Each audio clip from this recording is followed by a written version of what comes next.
Isabelle Maréchal. Avec son cœur de justicière, elle parle d'inégalité sans crainte. Parlons un petit peu de transport collectif. Vous savez que c'est un enjeu majeur. Il y a des rumeurs à l'effet que le métro de Montréal, par exemple, pourrait fermer à 23 heures parce que le financement est tellement famélique qu'on n'aura pas le choix. C'est ce qu'avait annoncé, entre autres, la mairesse de Montréal.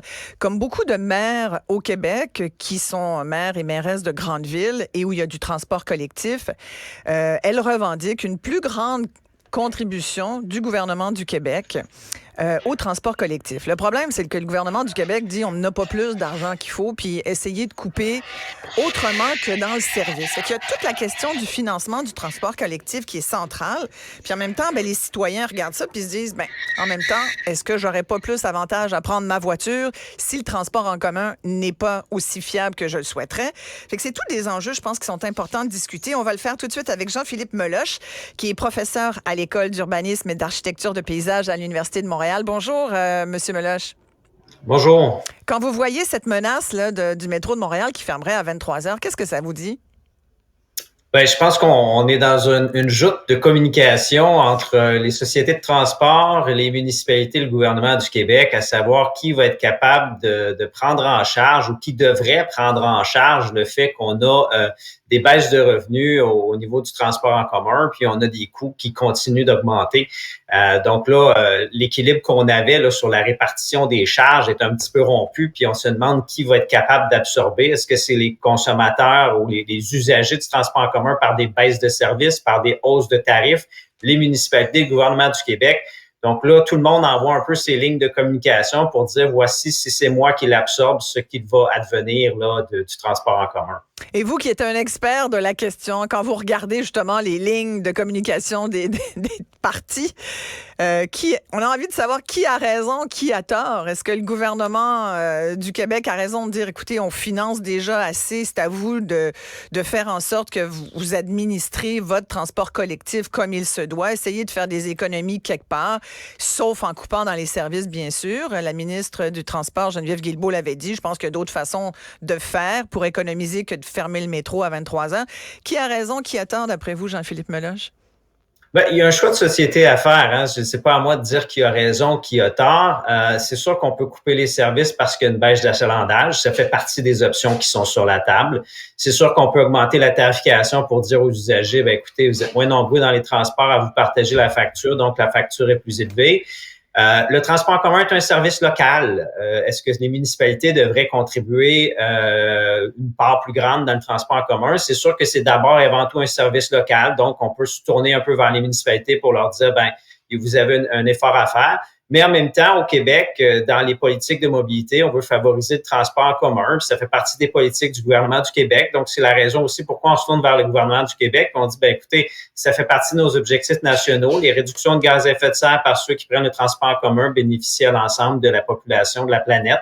Donc, c'est correct qu'un gouvernement central le finance aussi. Donc, on est vraiment dans une dynamique où tout le monde a un peu raison, mais il y a des choix politiques à faire, des choix de société.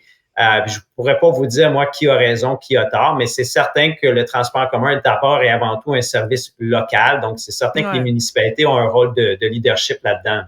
Et si on le prend du point de vue environnemental, c'est sûr qu'on aurait avantage à tous plus l'économiser. Hier, entre autres, à Montréal, il y avait une manifestation de citoyens un peu organisée pas mal organisée même par un groupe qui s'appelle Vélorussion. Donc, ce qu'ils veulent, c'est ils sont assez contre la domination de l'automobile. En même temps, ce matin, j'écoutais la circulation, c'était bouché partout autour, dans l'agglomération de Montréal, Rive-Nord, Rive-Sud, c'était l'enfer. On sait que c'est beaucoup dû aux travaux. Mais puis on a l'impression pourtant qu'avec le télétravail, il y a beaucoup de monde qui est à la maison. Mais non, c'est encore hyper congestionné. Fait que donc, la voiture domine encore. C'est pas le transport en commun là, qui est le premier choix. Et la pandémie a fait reculer le transport en commun, mais pas nécessairement l'automobile. Donc, on est dans une société qui est encore plus automobilisée aujourd'hui qu'on l'était il y a 5 ans. alors que nos objectifs sont d'aller dans le sens inverse. Donc, on n'a pas des politiques publiques très fermes au Québec pour être capable de transformer ces mobilités-là. Donc, on est encore un peu pris dans le carcan de nos anciennes mobilités. Il y a beaucoup d'inertie là-dedans. Les gens veulent pas laisser aller leur mobilité. On veut pas transformer nos habitudes de vie. Puis les politiques publiques nous poussent pas à le faire non plus. Donc, dans le discours, ça va. Tout le monde est pour tout le monde est pour la tarte au sucre. Le transport en commun, c'est très bon. Mais si les gens sont pas dans le transport en commun, c'est ça qui est le problème de départ. Les usagers ne sont pas au rendez-vous. Et c'est ça qui cause tout le problème. Donc, les gens sont dans leur voiture, sont pas dans le transport en commun, puis tout le problème découle de ça.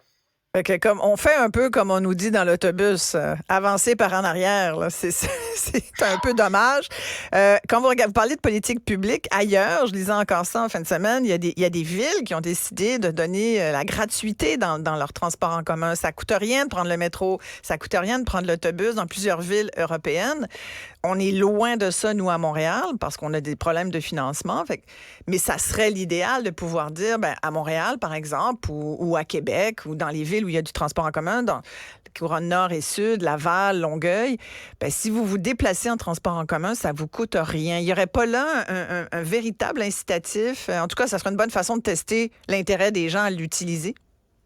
Moi, je suis pas un partisan de la gratuité. Je dirais que les études montrent que la gratuité amène pas nécessairement les bénéfices requis, puis souvent ça coûte cher pour la mettre en place.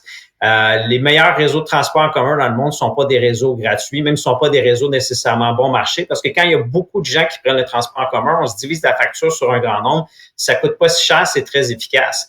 En fait, le problème ici, c'est que les gens ne prennent pas le transport en commun parce que c'est trop cher. Ils prennent pas le transport en commun parce que c'est plus convivial de prendre la voiture, puis que c'est pas si cher que ça prendre la voiture.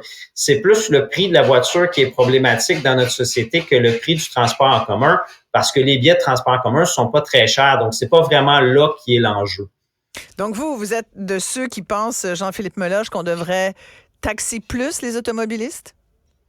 Minimalement pour qu'ils paient le coût des routes, oui. Ouais. Puis après, comme je vous dis, c'est un choix de société. Est-ce que, comme certains ministres l'ont laissé entendre, on a trop de voitures sur nos routes? Moi, je pense que oui. Après, est-ce qu'on intervient face à cette problématique-là? Puis est-ce qu'on met en place des politiques publiques? Là, ça dépend des choix des élus, des choix de la société. Si les gens tiennent tant à leur voiture, on va les garder, mais c'est problématique parce qu'il n'y a pas assez de place physiquement, surtout dans les grandes villes. Vous parliez de congestion tantôt. Il y a de plus en plus de Montréalais sur l'île qui possèdent des voitures, qui les stationnent dans les rues. Il n'y a plus de place pour stationner dans les rues. Il y a beaucoup de congestion qui est causée par les gens qui vont navetter vers le travail. Cette congestion-là s'étend de plus en plus. Avant, c'était beaucoup l'accès au centre-ville qui était problématique, mais avec la pandémie, les mobilités ont changé. Maintenant, les nœuds sont un peu partout. Donc, on n'est pas en train de construire des villes, on n'est pas en train de construire des milieux de vie qui favorisent d'autres modes de transport que l'automobile. Donc, on en est un peu prisonnier. Et dans nos politiques publiques, on n'envoie pas un signal prix. Pour vous dire, les taxes sur l'essence, c'est le même montant aujourd'hui qu'il y a 10 ans. Alors que l'inflation, c'est à peu près le seul tarif que le gouvernement du Québec a jamais indexé. C'est celui qu'on adresse aux automobilistes. Puis après, on a une politique où on se dit, mon Dieu, il y a trop d'automobiles. Donc, il faut quand même être conséquent dans nos politiques publiques. Soit il y en a trop, on intervient, soit on n'intervient pas parce qu'on juge que c'est tout à fait correct. Et là, on se plaint pas qu'il y a de la congestion. Mais d'ailleurs, justement, les manifestants hier relevaient le fait qu'on vient de donner un crédit de 100 $ sur le permis de conduire, donc un espèce de petit cadeau aux automobilistes. Fait qu'il y a quelque chose dans ce que vous dites aussi qui nous montre que on s'assume pas ou on est des hypocrites par rapport à ce qu'on dit puis à ce qu'on fait dans les faits. Vous dites qu'il y a de plus en plus de voitures, puis on essaie de dire aux gens, prenez le transport en commun, tout en sachant, dans le fond, que c'est pas ça qui se passe. Je ne sais pas si on est hypocrite, mais une chose est certaine, c'est qu'on n'est pas conséquent. C'est-à-dire que quand on regarde les documents de planification, puis on regarde les mises en œuvre des politiques publiques, on voit qu'il y a une incohérence. Le fameux permis de conduire, je pense pas qu'il y a une personne au Québec qui aurait refusé son permis de conduire s'il n'avait pas reçu de cadeau. Donc, en gros, on a pris l'argent, puis on l'a tout simplement balayé comme ça. Et on va aller reprendre cet argent-là par ailleurs, par des taxes autres, pour dire on a des services publics à financer. Donc, c'est des cadeaux qui sont inutiles et qui coûtent de l'argent parce qu'au final, il faut aller le récupérer ailleurs, cet argent-là, parce qu'on n'a pas assez pour nos écoles, on n'a pas assez pour nos hôpitaux. Donc, tout ce qu'on met dans nos routes, tout ce qu'on met pour les automobilistes, tout ce qu'on subventionne dans la mobilité des gens, ben, c'est des fonds publics qui ne servent pas d'autres causes. Donc, il faut se demander, est-ce que c'est vraiment notre meilleure cause? Exactement. Avez-vous l'impression que le transport collectif est considéré au Québec comme un investissement comparativement à ce qu'on peut voir ailleurs sur la planète?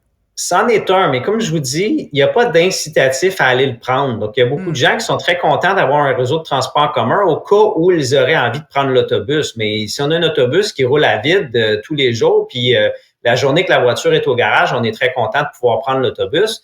C'est pas supposé être à ça que ça sert. Donc, il faut quand même qu'on ait des gens dans le transport en commun. Ouais.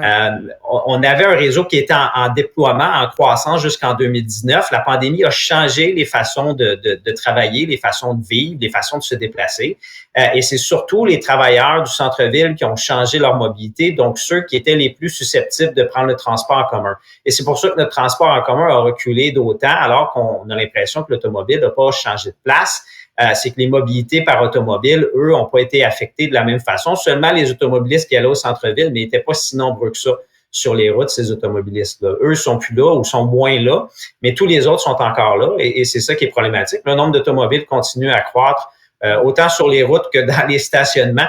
Et toutes ces automobiles-là, ben, on veut les utiliser quand on les possède. Donc, on a vraiment un enjeu de repenser notre façon de vivre, notre mobilité, là où on habite, là où on travaille, de manière à pouvoir faire plus de déplacements, soit en transport en commun, ou même encore mieux, des déplacements à pied ou à vélo qui coûtent rien en véhicule, qui sont bons pour la santé.